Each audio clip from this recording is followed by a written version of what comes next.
Church, did y'all get into part 3 of this Married to Medicine reunion? Well, baby, I did, and we got to talk about it. I got my notes. I hope y'all got yours. Let's get on into this damn mess one last time for season 10.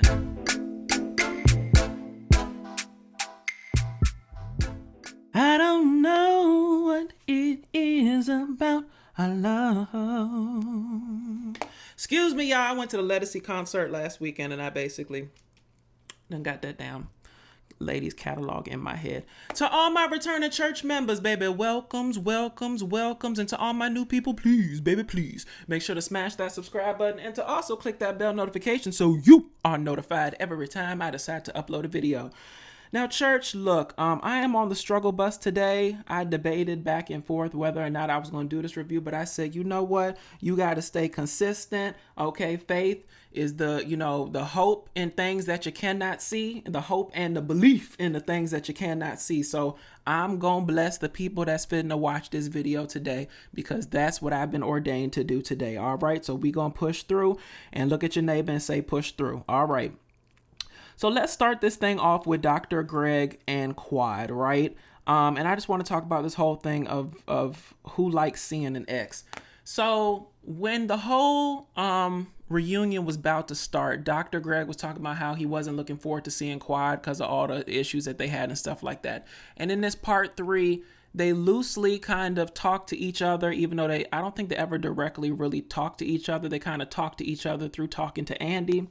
But, who really likes seeing an ex? And it has to be hard when y'all are both on the same TV show. It's one thing if the relationship is healed and y'all are fine. It's a whole nother kettle of fish when, the last time I saw you was with a judge, being the intermediary finalizing our divorce and also reliving all the tumultuous moments over the years from the flashbacks that they were doing. So, I don't think anybody likes seeing an ex. Personally, I always have my exes, or I pick my exes in areas where I don't live, still in the general vicinity, because I don't believe in a whole bunch of long distance relationships, but I pick my exes in areas that I don't normally go to, so that if we should break up, I don't have to worry about not being able to go to my favorite restaurant or my favorite dry cleaner or running into you at my gym and stuff like that. Who got time for that? But you know what? Quad was absolutely right, okay?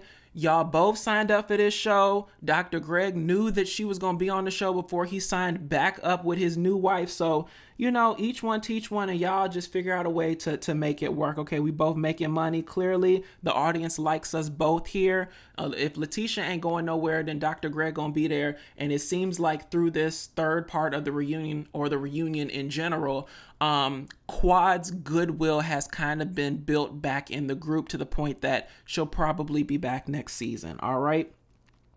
And in terms of this, let's put a button on this $4,000 conversation between Dr. Greg and Phaedra. Y'all, I'm so tired of talking about this damn $4,000. It seems like we can center on the following, all right? Phaedra ain't ever gonna remember about the $4,000 and the specifics of it, all right? Clearly, it meant more to Dr. Greg than it did to Phaedra, but the entire situation is disrespectful to Sweet Tea, okay? It's one thing to talk about the past. It's a whole nother thing for this man to basically be, and maybe y'all don't agree, but drop down the comments and let me know if you do. But it seems like he's literally lusting after Phaedra in the current day based on the past day, okay?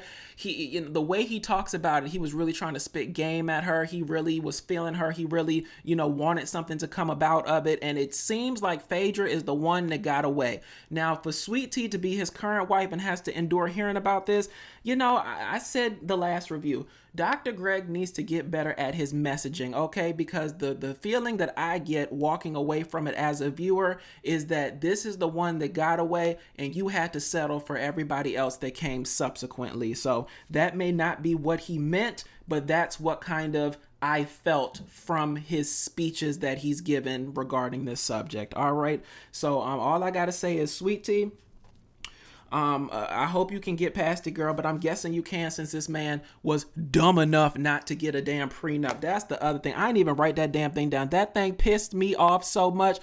Look, I believe in letting love rule and all that other stuff, but I also believe in having good sense, okay? If you literally, okay, plucked this lady from obscurity, pulled her from your damn DMs, indoctrinated her into your life, brought her on this damn reality show, gave her ass a platform, okay? And then she gets on TV and says, I get a little access to the money. What about that says let love rule and that we shouldn't make good financial decisions by at least getting a damn prenup that says whatever we both come into the relationship with is our, own separate property. Whatever we develop together, we split down the middle, and so on and so forth, okay? But you know what? These people is built different than me, because there is no way in hell that I'm going to be a doctor on this damn TV show, have the history that I had, with Quad in terms of a relationship not working out. And I think that they did have a prenup. I'm not sure. Drop down in the comments and let me know if that wasn't the case. Or maybe they didn't have enough to have a prenup, child. I don't know.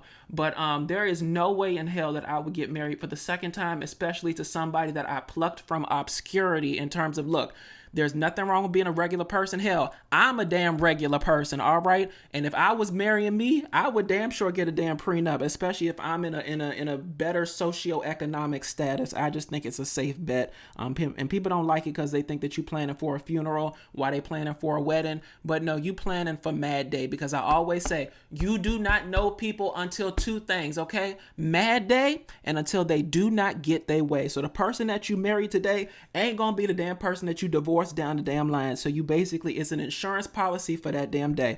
But good luck to them. I hope it works out. And sweet tea girl, I hope you ain't gonna be the next girl that Dr. Greg moves out of Hotel Gregory. All right, let's move on to Apollo. So first thing I want to talk about, y'all, look, y'all know I have said this several times on this channel.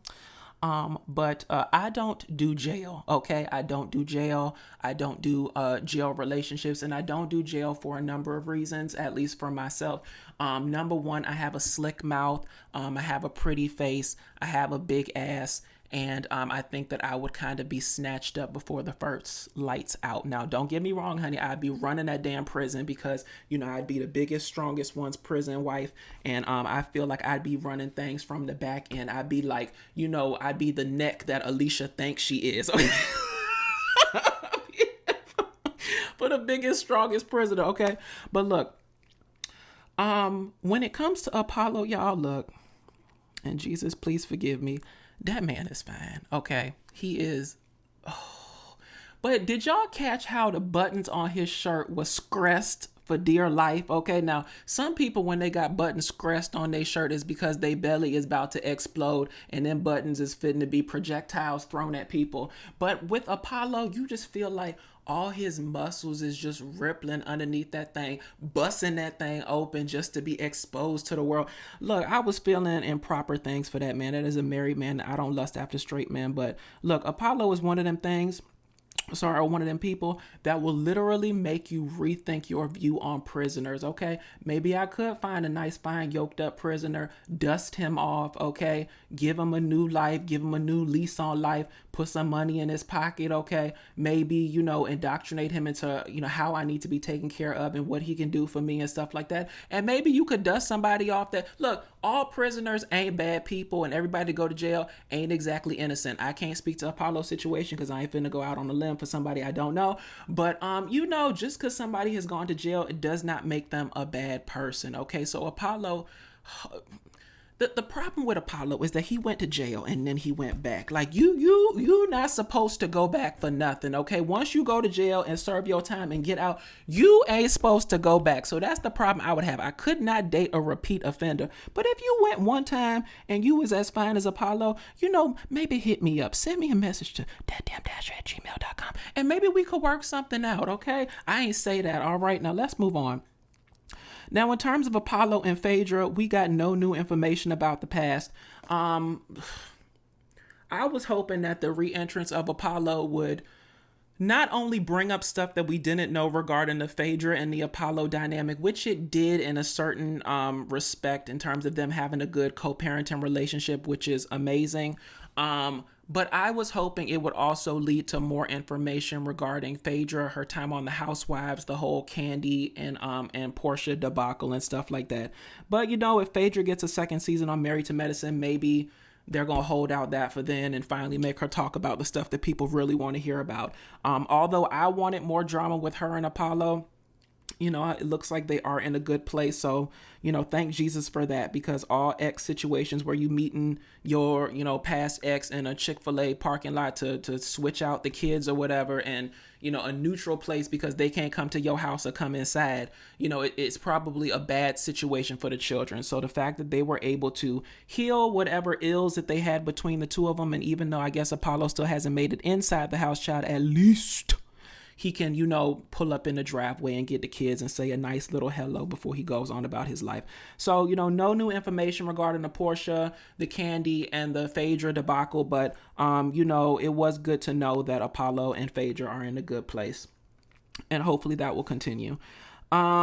And the most interesting part of the Apollo re-entrance was Phaedra saying it may have been different given the friend group. That was really interesting, all right? Because I do believe that Married to Medicine is a more conducive environment than the Real Housewives of Atlanta would be. Look, over on the Real Housewives of Atlanta, they seem to celebrate the dissolution of situations. Like, it's shade, it's fodder, it's a topic of conversation. On Married to Medicine, they actually do believe in relationships and marriages and healing things that need to be healed. Now, look, if it looks like this is not a good situation and it's toxic for both people, then I think that they definitely will recommend the people going separate ways. But, if there's something there worth saving, I think that they will kind of be a champion for that. So it was interesting to hear Phaedra say that, and it was interesting and enlightening to see Apollo's in the moment reaction to what she said, because I do think that there's still love there.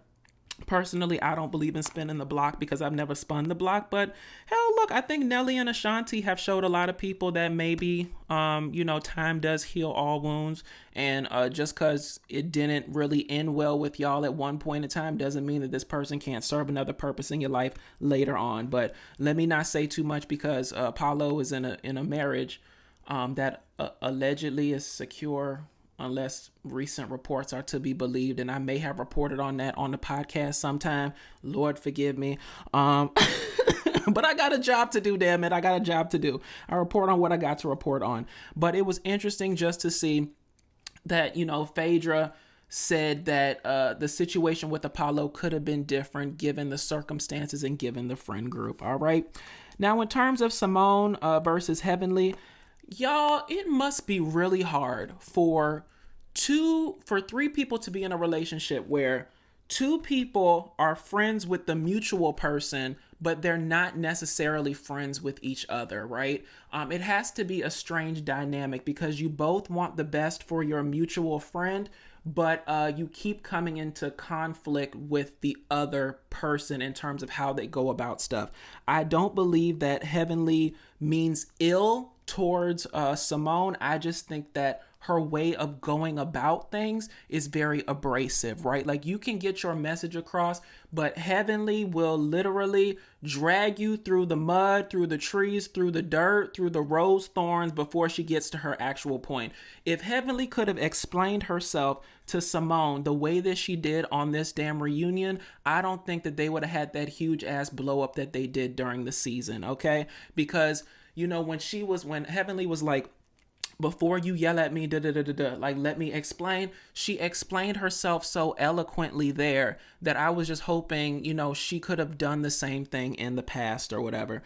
But the key to the whole Simone, Heavenly, Jackie thing is that, just like Heavenly said, Jackie needs to speak up more for herself, okay? You cannot always let Heavenly be your pit bull, and you have to kind of give Simone the benefit of the doubt that she really didn't mean that lady any harm when she picked Hilton Head. Honestly, it seems to be an oversight, all right? And I don't think, given everything that they've been through, that Simone would intentionally go out of her way to hurt Jackie, all right?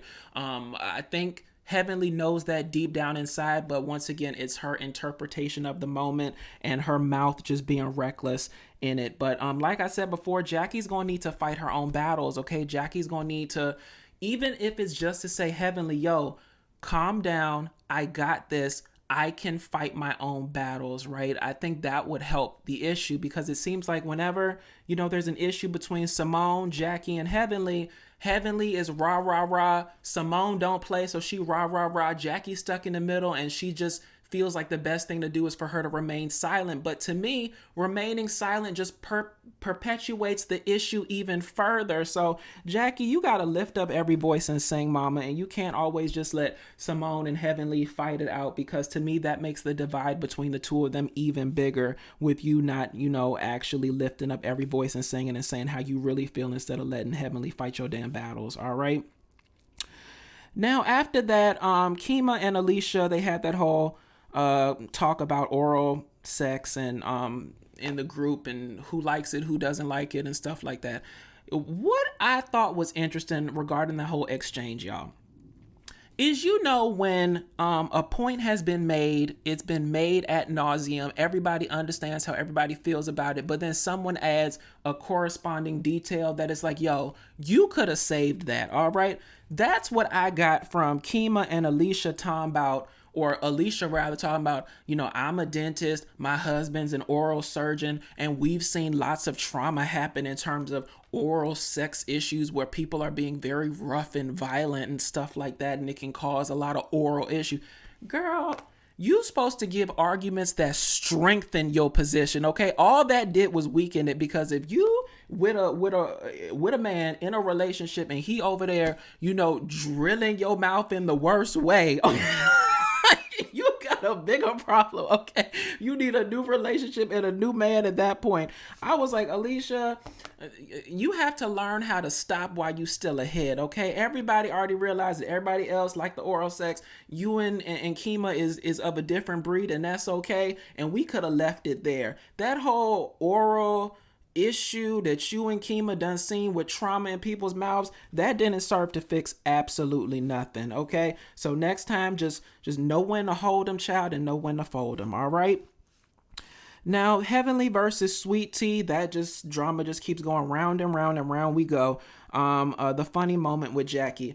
It's so interesting sometimes that Heavenly can decide when to be strategic with what she does and when to go off the deep end, because what Sweet Tea wanted out of Heavenly in that moment was a reaction, and what she gave her was a reaction and then a deflection, which was like chef's kiss, okay? Because Sweet Tea was all amped up, I'm gonna give you what you want, da da da da, blah blah blah blah blah, or amp, I'll wear you out. And then Heavenly, it's like she was about to go there, right? In terms of, I'm going to meet you where you are. And then she just flipped it. I was so proud of her. And maybe that means therapy is working, because instead of giving Sweet Tea the moment that she wanted, she deflected the situation with comedy, brought Jackie in, and Jackie, that lady was so damn startled and scared. She said, you startled a hiccup out of me.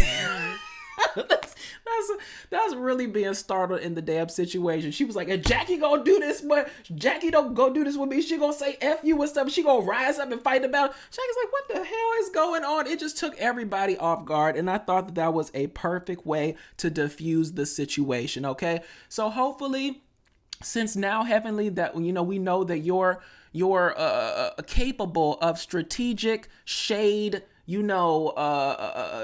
what do you call it when you basically de-escalate? If you're capable of, shade de-escalation of the situation in terms of this reunion, in terms of that issue between you, Jackie, and Sweet Tea, if you're capable of that there, I would hope that you bring some more of that energy to your actual fights during the season, okay? Because if you did that more, I don't think that you'd find yourself in all the drama that you do. And granted, there is a doing the show component of it where you have to have drama, but the drama with you and Simone is tired and is played, okay? So if you can bring some of that energy that you had with Sweet Tea to your issues with Simone, I think that situation would be much better. And if you let the truth be told, you can de-escalate the Simone drama and amp up the Sweet Tea drama, because Sweet Tea gonna need a storyline other than my husband is older than me. I got this endometriosis thing, and I'm trying to give him, I'm trying to fulfill the terms of my contract in terms of what I said. I could give you a baby and a family. You know what? Sweet Tea does have a good storyline. Is the baby, the family, the endometriosis, and feuding with Heavenly. That's her storyline for next season. So Heavenly, you amp up the drama with Sweet Tea and you de-escalate it with Simone, because people is tired of hearing it, okay? And last but not least, y'all, it just seems like they were going through some conclusion items. 10 years of seeing, the Married to Medicine ladies and all the drama that they've been through, the shade conversation in terms of who's the best at it going back and forth, and lessons from the season. So not too much to talk about there, but what a wonderful 10 years. What a wonderful 3-part reunion. Personally, I think you could have probably, accomplished it in 2 parts, but hell, look, it gave me 3 weeks of things to talk about. So all's well that ends well. Anywho, y'all, I'm excited for the upcoming season 11 and who's going to be there and who's not going to be there and who's going to be the new people. We'll all see. But if you liked what I said, please feel free to like, comment, and subscribe. Follow me on all social media at DatDamnDasher, and I'll talk to all of y'all later. Bye.